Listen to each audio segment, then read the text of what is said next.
Hi hello ಎಲ್ಲರೂ ಹೇಗಿದ್ದೀರಾ? Hope ಎಲ್ಲರೂ ಚೆನ್ನಾಗಿದ್ದೀರಾ ಅಂತ ಅಂದ್ಕೊಂಡಿದ್ದೀನಿ. ಸೊ ಆಲ್ಮೋಸ್ಟ್ 1 ವೀಕಿಂದ ಯಾವುದೇ ರೀತಿ ಮಿನಿ ಬ್ಲಾಗ್ ಅಪ್ಲೋಡ್ ಆಗಿರಲಿಲ್ಲ.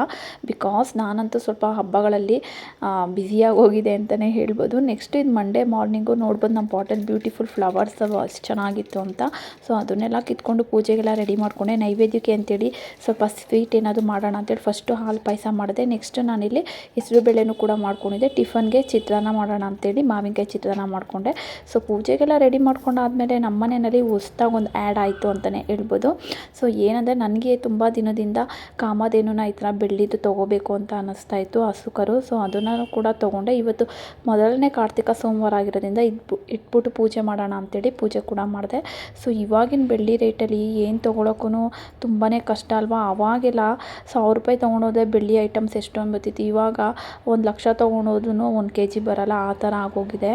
ಸೊ ನೆಕ್ಸ್ಟು ನಾನಿಲ್ಲಿ ಪೂಜೆ ಎಲ್ಲ ಮಾಡಿಕೊಂಡು ಒಪ್ಪತ್ತು ಉಪವಾಸ ಇರೋಣ ಅಂತ ಅಂದ್ಕೊಂಡಿದ್ದೆ. ಬಟ್ ನಾನು ಮರ್ತ್ಬಿಟ್ಟು ಫ್ರೂಟ್ ತಿಂದ್ಬಿಟ್ಟಿದೆ ಅಂತೇಳ್ಬಿಟ್ಟು ಸೊ ಮಂಡೇ ಅದನ್ನು ಮಾಡೋಕ್ಕಾಗಲಿಲ್ಲ. ನೆಕ್ಸ್ಟ್ ಮಂಡೇನಾದರೂ ಮಾಡಬೇಕು. ಸೊ ಸಂಜೆ ನೋಡ್ಬೋದು ದೀಪ ಹಚ್ಬಿಟ್ಟು ದೇವಸ್ಥಾನಕ್ಕೆ ಹೋಗಿ ಬಂದೆ. ಸೊ ಈ ದಿನ ಈ ರೀತಿ ಇತ್ತು. ನೆಕ್ಸ್ಟ್ ಯಾವ ರೀತಿ